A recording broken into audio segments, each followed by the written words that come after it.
미국에서 목회하시는 분이 쓰신 글에 일요일의 바보들이라는 글을 읽은 적이 있습니다. 목사님이 아시는 한 중년 남자가 교인들을 가리켜서 일요일의 바보들이다. 일요일의 바보들이다. 그래서 이제 목사님이니까 따졌겠죠. 왜 우리 교인들이 일요일에 바보들이냐라고 물었을 거예요. 그러니 그 신사가 하는 말이 일요일에 골프 치러 가거나 스키를 타러 가며 소위 문화인답게 즐기며 살 줄 모르고 또 그렇다고 멋지게 쉴 줄도 모르는 그런 교인들은 일요일에 바보다. 물론 이제 미국 문화 속에서 골프 얘기도 나오고 스키 얘기도 나오지만 어떻든 미국 문화 속에서 일요일에 교회 가는 사람들은 바보들이다. 그런 얘기를 하더라는 거예요. 목사님은 그 얘기를 소개하면서 이 목사님의 결론은 이렇게 역설이 되어집니다. 우리는 일요일의 바보가 아니라 주일의 백성이다. 할렐루야. 우리 옆 사람에게 말씀해 주십시다. 당신은 주일의 백성입니다. 자, 눈을 동그랗게 뜨고 다시 한번 쳐다보면서 일요일에 바보십니까? 옆에 앉은 사람이 일요일 바보 같아요? 아니지요? 주일의 백성이 맞는 것 같아요? 그러면 눈을 가장 동그랗게 뜨고 당신은 주일의 백성입니다. 할렐루야. 제가 오후 시간엔 자꾸 서로 말하게 하고 하는 게 우리가 오후 시간엔 아무래도 졸리니까 그러니까 그렇게 말씀을 드리는 거예요. 사실 세상에는 두 종류의 사람들이 살죠. 영어로 Sunday people이라는 사람, 일요일이라고 부르는 사람들이 있어요. 그런데 또 다른 사람들이 있죠. 영어로 Lord's Day people, Lord's Day people, 주의 날, 주일이라고 부르는 사람들, 그런 사람들이 있어요. 진짜 일요일의 바보들은 그날을 한 주간의 마지막으로 여기면서 그저 즐기고 쉬기에 바쁜 바로 그 사람들이에요. 그러나 주님을 믿는 우리들은 주일을 한 주간의 시작으로 새 창조의 주역으로 살아가는 건설적이고 의미 있는 인생을 사는 사람들인 줄로 믿습니다. 주일을 위하고 주일에 모이는 교회를 위하는 그 마음으로 사는 우리는 주일의 백성이라는 거죠. 여러분 오늘 점심 때 깻잎 맛있게 드셨죠? 사연 있는 깻잎이에요. 우리 식당부에서도 또 정성껏 준비가 된 일이지만 그래도 그 깻잎만큼은 어제까지 수련회 다녀온 우리 청년부, 그 청년부들 배후에서 식사 준비하느라고 애썼던 우리 장명숙 권사님이나 오미경 집사님이나 또 이정미 집사님이나 이분들이 가서 밥만 해준 게 아니라 또 청년들하고 같이 가가지고 밭에 가서 들깨밭에 가가지고 들깨처럼 돌아다닌 게 아니고 들깨밭에 가가지고 그 깻잎을 이만한 푸대자루로 비닐봉투에 10푸대나, 참 욕심도 많아. 왜 그렇게 10푸대나 뜯었겠어요?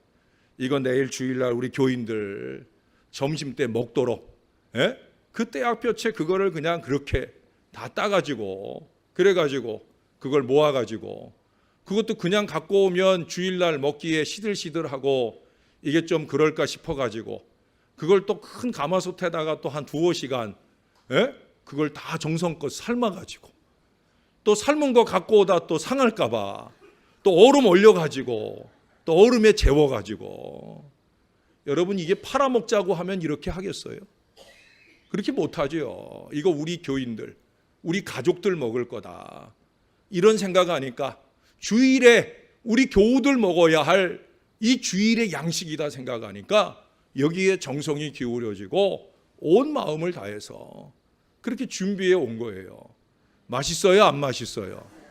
저는 어제 저녁에 조금 갖다 줘가지고 어제 저녁에 벌써 한번 우리 아내가 볶아줘가지고 어제 그것만 가지고 제가 밥 한 그릇 다 먹었어요.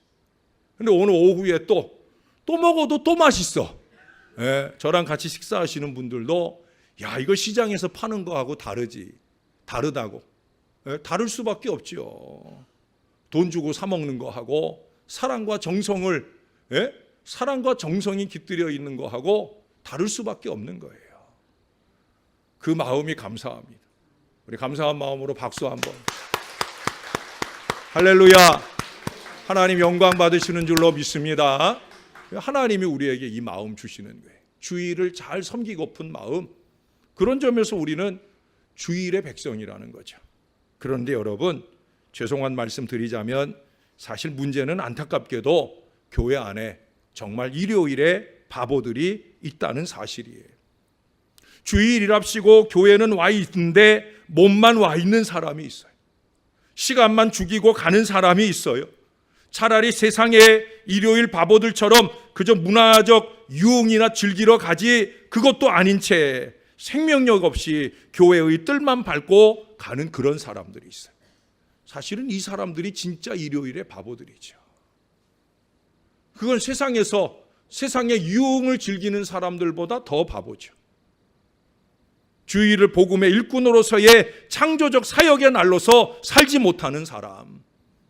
오늘도 주일의 은혜를 충전받고 내일부터 한 주간 동안 승리 인생을 살아갈 그 간절한 마음 없이 그저 주일 낮 예배 한번 때우고 그렇게 또 다른 세속의 즐거움을 따라가는 사람, 그런 사람이 있다고 하면 그것은 일요일에 바보들보다 더 바보들일 수밖에 없다라고 하는 거예요.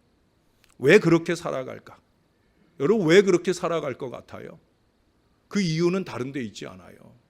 천하 만민에게 구원의 소리로 전해진 이 복음을 온전히 믿지 못하기 때문에 그래요.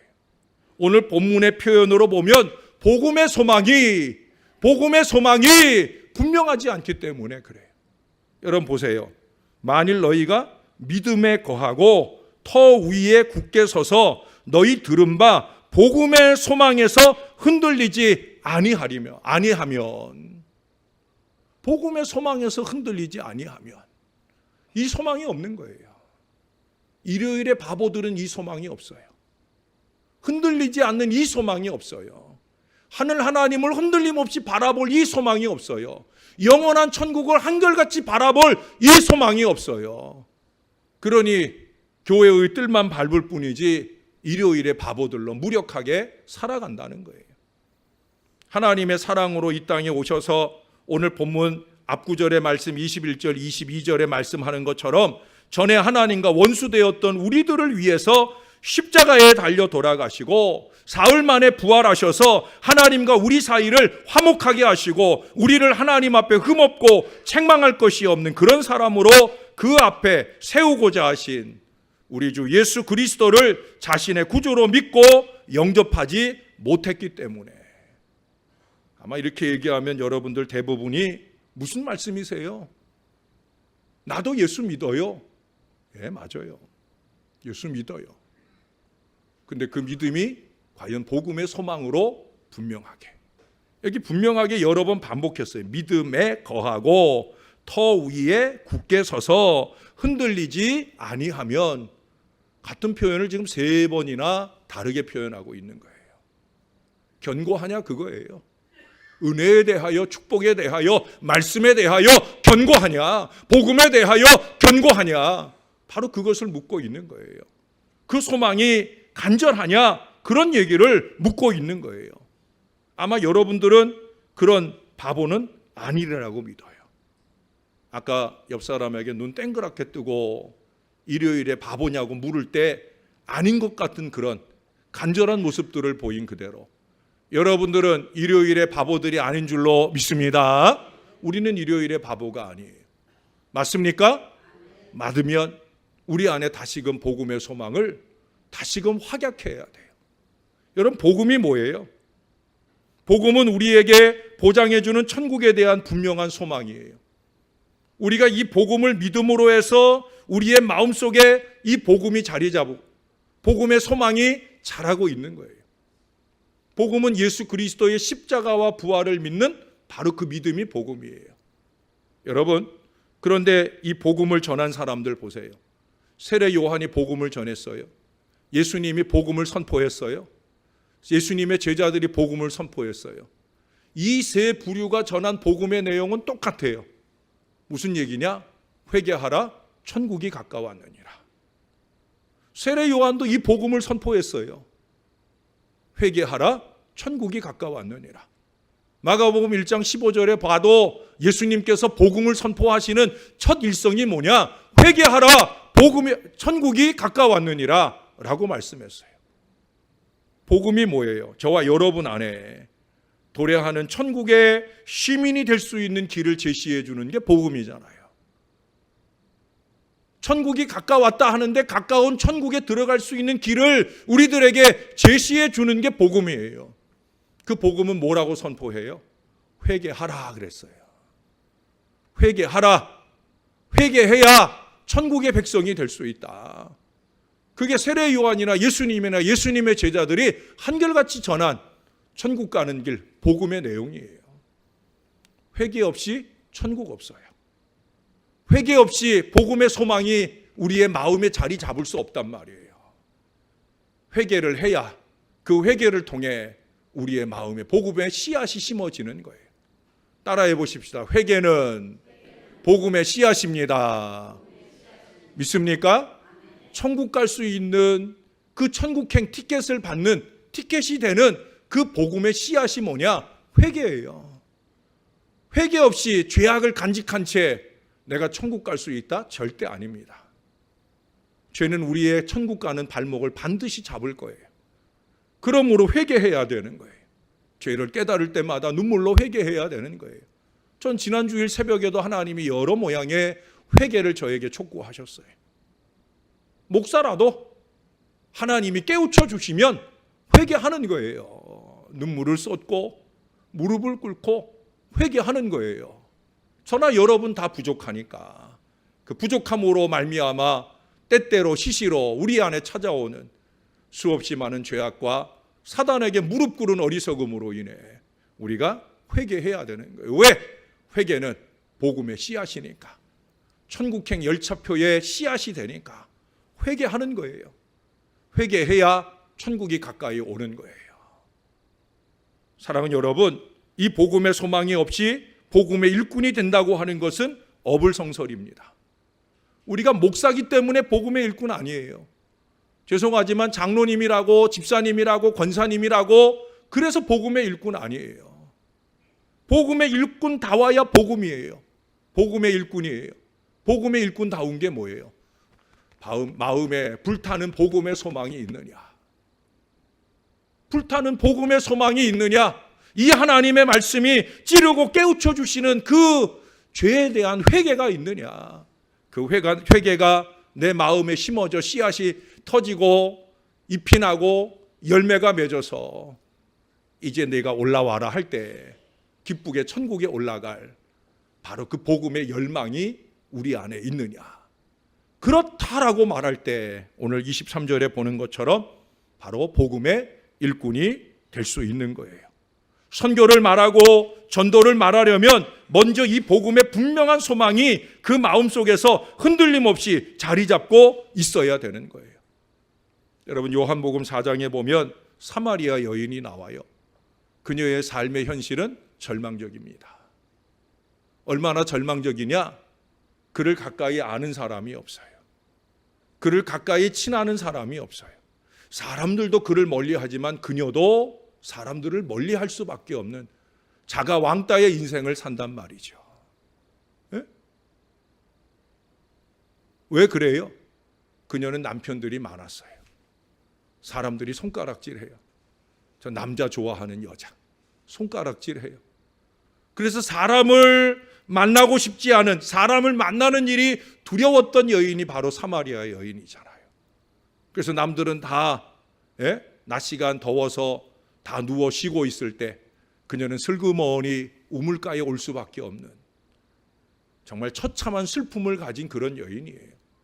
오늘날로 보면 어쩌면 정신적인 질환을 가지고 있는 여인일 수도 있어요. 그래서 사람들을 만나는 게 두렵고 사람들을 피하여 다니더라는 거예요. 그런데 그녀가 그리스도 예수를 만났잖아요. 예수님 안에 있는 영생하는 생명수를 그 마음에 받아 마셨어요. 어떠한 변화가 일어났습니까? 그녀가 그리스도 예수를 만나고 복음의 소망이 그 마음에 딱 자리 잡고 나니까 그녀는 오히려 마을로 뛰어갑니다. 사람들에게 말합니다. 그리스도가 오셨다. 그리스도 복음을 증거하는 복음의 일꾼으로 그녀가 즉시적으로 쓰임받는 역사를 보여줍니다. 여러분, 어떻게 그 일이 가능해요? 예수님을 만났으니까. 복음의 소망이 그 마음에 자리 잡으니까 복음의 일꾼이 되는 거예요. 전에는 사람 만나는 일이 두려운 일이었는데 지금은 사람을 만나고픈 인생이 되고 말았다는 거예요. 할렐루야. 사람을 만나면 뭐하게? 복음을 전하는 일꾼이 되게. 복음을 전하는 일꾼이 되려고 사람을 만나고 싶은 거예요. 어떻게 이 역사가 가능해요? 그 마음에 복음의 소망이 자리 잡으니까. 사도행전 9장에 바울도 마찬가지잖아요. 얼마나 우리가 잘 알아요. 그 바울은 이전에 어떤 사람이었어요? 예수 믿는 사람들의 대적자였어요. 다메섹에 가는 걸음도 어떤 걸음이에요? 예수 믿는 사람 잡아 죽이려고 혈기등등해서 악독이 가득해서 그렇게 흠잡으려고 독잡으려고 그렇게 가는 걸음이에요. 근데 그가 예수를 만났어요. 세상에 대하여 눈이 멀고 예수에 대하여 눈이 떠지는 복음의 인생으로 변화가 되었단 말이죠. 우리가 아까 에바다 찬송을 했는데 그렇게 주님을 제대로 볼 수 있는 눈이 열리니까, 복음을 제대로 깨달을 수 있는 눈이 열리니까 그의 삶이 달라지잖아요. 어떻게 달라져요? 복음의 대적자가 아니라 복음의 일꾼이 되잖아요. 오늘 분명히 그는 자신 있게 선언하잖아요. 나 바울은 이 복음의 일꾼이 되었다. 어떻게 복음의 일꾼이 되었어요? 예수 만나고 예수 소망 그 마음에 간직되니까 복음의 일꾼이 되어지는 거예요. 여러분, 예수를 만나야 할 줄로 믿습니다. 바울처럼 날마다 순간마다 예수를 만나고 예수를 볼 수 있어야 돼요. 예수를 통해 세상을 보고 예수를 통해 사람을 볼 수 있어야 돼요. 그러면 우리가 하나님 앞에 죄 지을 일들이 일어나는 게 아니에요. 이게 바로 사람의 눈으로 보고 세속의 눈으로 보니까 문제가 터지지. 예수를 통해서 보면, 예수라고 하는 스펙트럼을 통해서 보면, 여러분 스펙트럼 혹시 들여다보신 적 있으세요? 우리 어르신들은 스펙트럼이 뭔지도 잘 모르실 수도 있는데 이렇게 잔망경 같이 생긴 거예요. 그 안을 이렇게 들여다보면 그 안에 얼마나 총천연색의 아름다운 색깔이 있는지 몰라요. 아무리 못생긴 사람도 그 스펙트럼을 통해서 보면 얼마나 아름다운, 꽃보다 아름다운 모양이 생겨요. 예수님은 그런 스펙트럼이라는 거예요. 예수를 통해 보면 그 아름다운 은혜의 역사가 우리 가운데 보여지게 될 줄로 믿습니다. 복음의 소망이 채워져야 돼요. 이미 예수를 믿는 복음의 소망을 가지신 분이라고 하면 오늘 말씀처럼 믿음에 거하고 터 위에 굳게 서서 흔들리지 아니하는 이 복음의 소망이 될 수 있도록 꼭 잡아야 돼요. 그러나 만약 나는 아직 아니라고 하면 내가 긴지 아닌지 어떻게 진단할 수 있어요? 내 안에 복음에 대한 열정이 있느냐는 거예요. 사람을 만나고 싶고 사람에게 예수를 전하고 싶은 이 열정이 있다고 하면, 은혜를 만나고 싶고 축복을 받되 영적인 축복을 더 사모하고 영적으로 축복과 은혜를 누리면 그것 가지고 복음의 동력으로 쓰고 싶은 그런 마음들이 마음에 자라고 있다고 하면 그 사람은 복음의 소망이 흔들리지 않는 믿음의 사람이 맞아요. 근데 내가 그런 부분에 대한 열정이 없어요. 은혜를 받으면 받고 말면 말고, 나는 보리자루이거나 동태눈깔이거나 뭐 그 중에 하나일 수 있다고 하면, 그러면 우리는 우리 자신을 진단해야 돼요. 아, 나는 복음의 소망이 미약한, 복음의 소망이 늘 흔들리는 복음의 일꾼이 아직 아니구나. 그런다고 하면 우리는 숙제를 해야 돼요. 어떤 숙제를 해야 되냐? 빠른 시간 안에 이 분명한 복음의 소망을 간직할 수 있게 되기를 노력해야 된다는 거예요.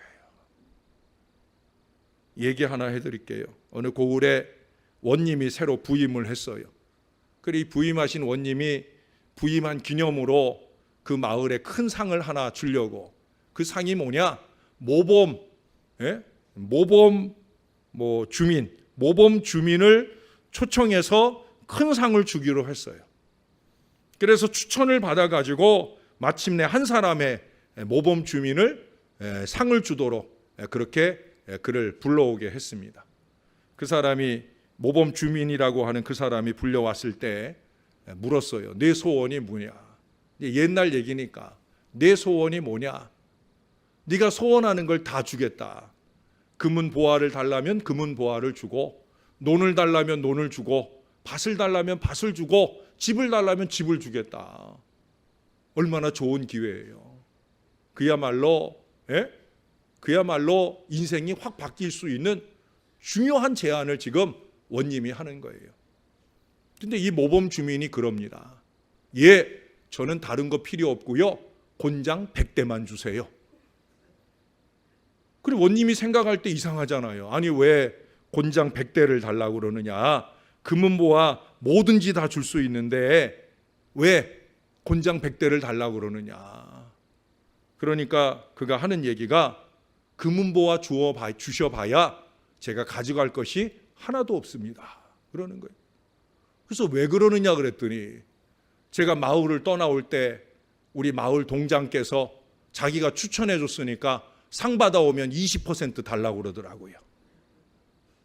제가 이 관가로 들어오려오는데 그 입구에 있는 문지기가 오늘 상 받으면 30% 달라고 그러더라고요. 그리고 제가 두 번째 문을 막 들어서려는데 그놈은 한술 더 떠서 50%를 달라고 그러더라고요. 그러니 곤장 100대 주시면 20대 주고 30대 주고 50대 주고 나눠주렵니다 라고 얘기를 하더라는 거예요. 근데 이 사람이 참 머리가 좋아요. 어차피 못 받아 먹을 거 곤장이나 때려줘야 되겠다. 정신 좀 차리게 해줘야 되겠다. 그래가지고 그 사람이 원한 소원대로 고을 원님이 그 동장도 부르고 문지기 하나, 문지기 둘 다 불러다가 곤장 20대, 곤장 30대, 곤장 50대 나누어 주었다 하는 전설 따라. 제가 이거 3번째 써먹는데 기억나셔요? 그냥 우스개 이야기일 수도 있겠지만은 우리 선진들이 주는 좋은 교훈이 아닌가 생각을 해요. 우리가 흔히 말하는 썩을 대로 썩었다는 그런 얘기죠. 마을을 출발해서부터 원님 앞에 올 때까지 오면서 만나는 모든 사람들이 한 사람도 제정신 가진 사람 없이 다 그렇게 썩었다는 거예요. 그래서 오늘날 누구나 다 쉽게 하는 얘기가 뭐예요? 털어서 먼지 안 나는 사람 없다. 근데 문제는 그것을 자기 합리화로 사용하는 거죠. 야, 요즘에 털어서 먼지 안 나는 사람 어디 있냐? 그러면서 자기에게 나타나는 먼지가 그건 남들도 다 똑같이 나는 먼지니까 괜찮다는 거예요. 미세먼지는 뭐 질색을 하고 난리를 치면서 그러면서 털어서 나는 먼지는 아무렇지도 않게 생각하는 그런 시대가 오늘 되었다는 거예요. 그런 시대가 되었기 때문에 뭘 안 해요? 회개를 안 해요. 복음의 소망의 씨앗이 되는 회개가 없다라고 하는 거예요. 사랑하는 여러분, 우리는 털어도 먼지 안 나는 사람이 되어야 할 줄로 믿습니다. 어떻게 그런 사람이 될 수 있겠느냐? 될 수 있어요, 여러분. 히스기야가 했으면 우리도 할 수 있잖아요. 바울이 몸부림쳤으면 우리도 몸부림칠 수 있잖아요. 물론 우리가 늘 자주 쓰러지고 넘어지는 사람들입니다. 그래서 회개라고 하는 방편을 주셨잖아요. 우리는 그 회개의 방편을 사용하면서 끊임없이 히스기야의 그 고백처럼 진실과 전심으로 하나님 보시기에 선하도록 그렇게 살고 노력해야 된다라고 하는 거예요. 왜 그래야 돼요? 내 안에 복음의 소망이 있으니까. 복음의 소망이 없으면 그저 되는 대로 살고 행진 대로 살고 그럴 수 있지만 복음의 소망이 간직되어 있다고 하면 그 소망을 근거로 복음의 일꾼이 되려고 하면 우리가 말하는 복음이 뭐예요? 이 복음이 뭐예요? 털어서 먼지 안 난 대로 살아라 하는 게 복음 아니잖아요. 털어서 먼지 안 나도록 살아라 하는 게 복음이잖아요. 그렇게 전하려고 하면 복음의 소망을 가진 우리가 그 믿음 마음으로 살 수 있어야 된다는 거예요. 정말 천국 갈 소망을 가진 사람답게 그렇게 살아갈 수 있어야 된다는 거예요. 몇 년 전에 미국의 롱아일랜드, 제가 얼마 전에 롱아일랜드 얘기를 한번 들었는데 또 다시 한번 설교를 준비하면서 롱아일랜드에서 일어난 일을 알게 됐는데, 이 롱아일랜드가 크게 화재가 나면서 그 화재 속에서 6명의 아이가 생명을 잃었어요. 아직 꽃다운, 아직 펴보지도 못한 아이들이 그 화재 가운데 세상을 떠났어요. 근데 그 일이 있고 난 뒤에 얼마 안 돼서 그 지역의 신문에 9살 난 앨리스라고 하는 소녀의 죽기 이틀 전 학교에서 썼다는 산문이 신문에 소개되었어요. 9살 난 아이가 학교에서 산문을 쓸 때 썼던 내용이에요. 이 아이가 쓴 내용은 짤막합니다. 9살 아이니까 간단한 내용이겠죠. 그 산문의 제목은 그렇습니다. 나의 가장 좋은 친구라는 제목이에요. 나의 가장 좋은 친구는 하나님이다. 내가 누구와 이야기하고 싶을 때 하나님께서는 말상대가 되어 주신다. 무언가 일이 잘 안 될 때 하나님은 언제나 바른 길을 가르쳐 주신다. 누구든지 어려운 일 있는 사람은 우선 하나님과 의논해 보기를 바란다. 우리는 모두 하나님을 사랑해야 하며 나는 언젠가 하나님의 큰 집으로 가게 될 것이다. 9살 아이가 쓴 이 글 안에 복음의 소망도 있고 복음의 일꾼의 모습도 있죠. 그렇지 여러분? 나는 언젠가 하나님의 큰 집으로 가게 될 것이다. 그곳에 가고 싶다 하는 이 복음의 소망이 이 아이 속에 있어요. 또 이 아이는 뭐라고 그래요? 누구든지 어려운 일 있는 사람은 우리 하나님과 의논해 보세요. 복음의 일꾼의 일을 하고 있어요. 이 글이 롱아일랜드의 신문에 나면서 그 지역의 많은 사람들에게 복음의 감동이 되었다고 그래요. 이 9살 난 아이가 죽으면서 전한 그 복음으로 많은 사람들이 예수께 돌아왔다는 거예요. 할렐루야. 여러분, 너무 어린 나이에 부름받아서 안타까운 것은 사람의 마음이고요. 그녀는 자신의 소망대로 하나님의 큰 집에 이르게 된 줄로 믿습니다. 오래 살면 뭐 하겠습니까? 죄송해요, 권사님. 그래도 우리가 이 아이처럼 복음의 소망 없이 오래 살면 뭐 하겠다는 얘기예요. 하루를 살아도 복음의 소망으로 살고 그 소망으로 복음의 일꾼의 삶을 살다가 우리의 생 마치는 때 주님의 부름 받을 수 있으면 그러면 얼마나 좋겠습니까? 오늘 이 오후 시간 우리가 왜 모였겠어요? 우리가 사모하는 은혜는 뭐예요? 우리가 사모하는 축복은 뭐예요? 우리가 사모하는 치유는 뭐예요? 바로 이거예요. 우리의 육신의 질병들이 치유받고 건강하게 오래 사시는 것도 좋은 일이겠으나 그러나 나의 육신의 질병으로 내가 짧은 생을 살게 될지라도 그래도 내 안에 분명한 복음의 소망을 간직하고 내가 하루를 살아도 복음의 일꾼으로 살다가 나의 사는 것과 나의 죽는 것까지라도 어느 한 사람에게라도 복음의 씨앗을 심어줄 수 있는 그런 믿음의 생애를 살 수 있다고 하면 그것이 치유요, 그것이 은혜요, 그것이 축복인 줄로 믿습니다. 저와 여러분이 그렇게 복음의 소망을 제대로 간직하고 하나님 보실 때 선하게 참으로 진실과 전심으로 그렇게 주 안에 살고 행하는 믿음의 자녀들 다 되시기를 예수님의 이름으로 간절히 축원합니다.